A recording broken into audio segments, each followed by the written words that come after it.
સ્ત્રી જ સ્ત્રીની દુશ્મન કેમ વિશ્વાસ નીચે આવતો ને? લ્યો તો સાંભળો.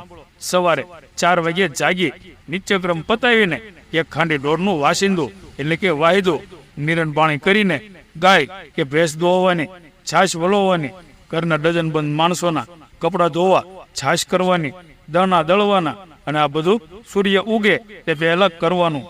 ડઝનબંધ માણસોના શિરામણ કરવાના અને તે પણ ચૂલે બધાને શીરવીને પોતે પોતાના કામે જવા રેડી કરવાના. ઘરના કચરા પોતા, સાફ સફાઈ, પેઠવાડના વાસણ, લગભગ એક નાનો પ્રસંગ હોય તેટલા રાખથી ઘસી ઘસીને ઉટકવાના. સવારે છાશ દૂધ ભરીને વધેલું દૂધ છાશ મેળવીને ઉમેરી ઠેકાણે પાડવાનું. 9 વાગે ત્યાં સુધીમાં પોતાના ધણી અને દાળિયાના બપોરના 1 મણ રોટલા, શાક, છાશ માથે ઉપાડીને 2 કે 3 ગાઉં ચાલીને ખેતરે જવાનું. ત્યાં જઈ બધાને ચા પાણી કરાવીને બપોર સુધી ધણી સાથે ખેતીનું કામ કરવાનું. બપોરે તે બધાને જમાડી અને એક નીમ ભાડો ભરાય એટલા વાસણ ધૂળથી કોરા કરવાના. ત્યાં તો બધા વામ કુક્ષી કરીને જાગી ગયા હોય એટલે ચા પાણી કરીને બધાને ખેતરમાં કામે વળગાડવા અને પોતે એક ખાંડું ઢોરની ઢાકરની આખી રાત અને બીજા દિવસની નિરણ કાપીને ગાડામાં ભરવાની. 5 વાગે ત્યાં તો ઘરે ચાલીને આવવાનું અને ઘરના કામકાજ કપડા ઠેકાણે કરવાના. છોકરા સૈયાના લેશન અને રોંઢો કરાવવાનો. 6 વાગે ત્યાં સુધીમાં વળી પાછું વાસિંદું કરી ઢોરને પાણી નિરણ કરવાના. ગાય કે ભેંસને દોહીને દૂધ ભરવાના અને સાથે સાથે કામ પણ કરતું જવાનું. 7 વાગ્યા સુધીમાં નિત્યક્રમ કરીને સાંજના આખા ઘરનું શિરામણ કરીને સાંજે બધાને જમાડીને સુવાની, પથારી કરી દેવાની.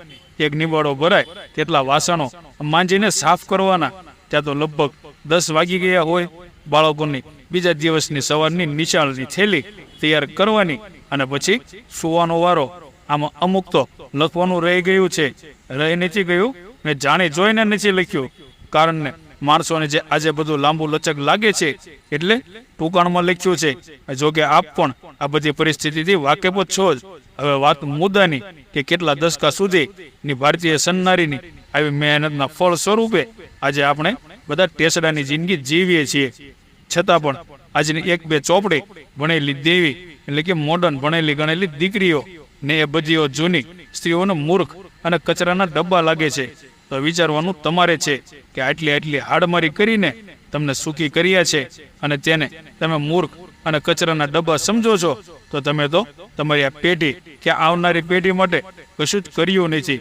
અરે કરવાની વાત તો અલગ છે, જે નૈતિક ફરજ છે તે પણ નથી નિભાવી તો આવનારી પેઢી તમને ક્યાં સંબોધન કરશે તે પણ જાણી લેવું. હા, એક વાત આ બધી સ્ત્રીઓને શરીર શ્રમ કર્યો છે એટલે એના શરીર એકદમ સ્વસ્થ અને નિરોગી છે. તમારી હાલત તો શરીર ચીબડા જેવી જ થવાની છે, જેને માણસ તો શું જનાવર પણ ના અડે. અને તેનું કારણ તમારો આજનો ખોરાક. તમે તમારા પગ ઉપર કુવાડો નહીં પણ તલવાર મારી છે તો પરિણામ તમારે જ ભોગવવાનું છે. કોઈ વૃદ્ધાશ્રમમાં જગ્યા પણ નહીં મળે. લખી રાખજો, કારણ કે તમને તમારા છોકરાની વહુ રાખવાની નથી અને તેના બીજ તો અત્યારથી જ તમે નવી નારી પેટીમાં વાવી દીધા છે, જે તમારા બુઢાપા સુધી પાકી જશે. ધન્યવાદ. સીતારામ. અને મહેરબાની કરીને ખોટું ના લગાડવું. જય શ્રી કૃષ્ણ.